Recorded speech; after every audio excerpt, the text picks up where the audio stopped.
In the quiet coastal town of Invercargill on January 14th, 2026, New Zealand gathered to say goodbye to one of its most colorful and enduring public figures when Sir Tim Shadbolt, the larger-than-life former mayor of Invercargill and Waitematā, was laid to rest following a moving public funeral at the Civic Theatre. Hundreds filled the venue, old friends, former colleagues, everyday residents, and even a few who had clashed with him over the years, coming together to honor a man whose life was as bold, unpredictable, and deeply human as the slogans he loved to shout. Tim had passed away peacefully at his home on January 11th, 2026, at the age of 78, after a long and private battle with dementia and related health complications. There was no crash, no sudden accident, just the gentle closing of a chapter for a man who had lived louder and larger than most. As family, friends, and the nation reflected on his legacy, let's take a heartfelt journey through the extraordinary life of Tim Shadbolt, from a rebellious young activist to one of New Zealand's most memorable mayors, celebrating the wife and family who stood by him through every high and low, the simple yet vibrant lifestyle he embraced, and the unforgettable spirit that made him a true Kiwi icon.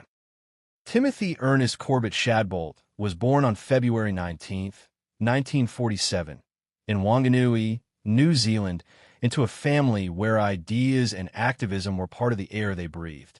His father, a teacher and committed socialist, and his mother, a strong-willed woman with a sharp mind, raised him and his siblings with a deep sense of social justice and a healthy skepticism of authority. Those early years shaped him profoundly. He was expelled from high school for protesting against the Vietnam War, a decision he wore like a badge of honor. In the late 1960s and early 1970s, Tim became a prominent figure in New Zealand's counterculture movement, marching against the Vietnam War, organizing protests, and even spending time in prison for his activism.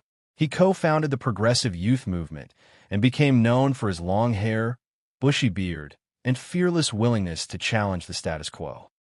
Yet even in those radical days, Tim's humor and warmth shone through. He was never just angry. He was hopeful, believing people could build a better world if they dared to dream big and laugh along the way. In the 1980s, Tim surprised many by entering local body politics. Elected mayor of Waitematā in 1983, he served until the council was abolished in the 1989 local government reforms.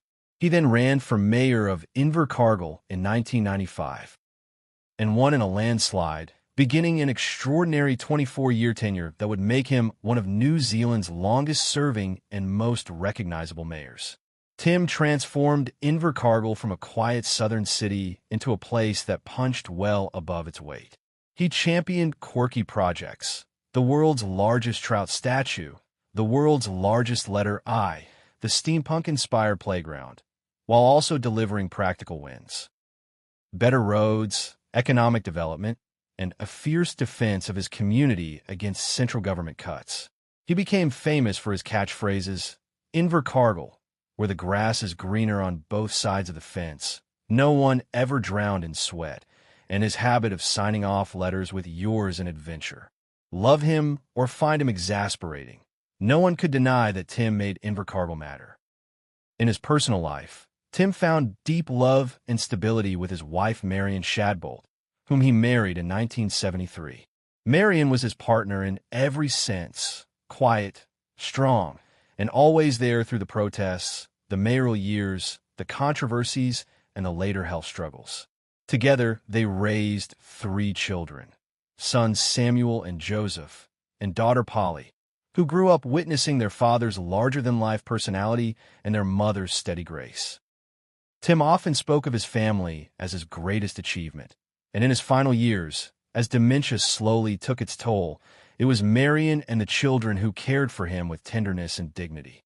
His grandchildren brought him joy even when memories faded. He loved their laughter, their energy, and the way they reminded him of the adventure he always believed life should be. Tim's lifestyle was as colorful and unpretentious as the man himself. He lived modestly in Invercargill for most of his mayoral years, driving the same old car, wearing his trademark red socks and open-neck shirts, and enjoying the simple pleasures, fish and chips by the beach, conversations with locals, and time with family. Even after retiring in 2019, he remained active in the community, attending events, sharing stories, and staying connected to the people who had elected him time and again. His later years were quieter. Health challenges, including dementia, slowed him down, but he remained surrounded by love, music, and the occasional burst of his old humor. His net worth was never extravagant.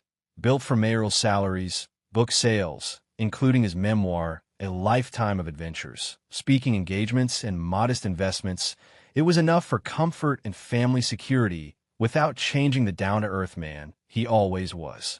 The funeral at the Civic Theatre on January 14, 2026, was a fitting tribute, filled with laughter, tears, music, and stories. Friends, former staff, fellow mayors, and everyday residents shared memories of a man who loved life, loved people, and never stopped believing in the power of community. His children spoke of a father who taught them to stand up for what they believed in, to laugh at themselves, and to never take life too seriously. Marion's quiet strength was visible to all, a testament to a partnership that endured every storm. As we say goodbye to Sir Tim Shadbolt, at 78, a husband, father, grandfather, mayor, activist, and eternal adventurer, we're reminded to live boldly, love deeply, and leave every place a little brighter than we found it. Thank you, Tim, for the Red Sox, the big ideas, the belly laughs, and a reminder that even in small towns, big dreams can change the world. Rest in peace, legend. If this tribute to Tim Shadbolt's colorful life, unwavering spirit, and heartfelt farewell moved you or brought back memories of his infectious energy and love for Invercargill, please like the video and subscribe for more stories celebrating the people who make New Zealand and the world a little more interesting. Your support keeps these memories alive. Thank you, and we'll see you in the next one.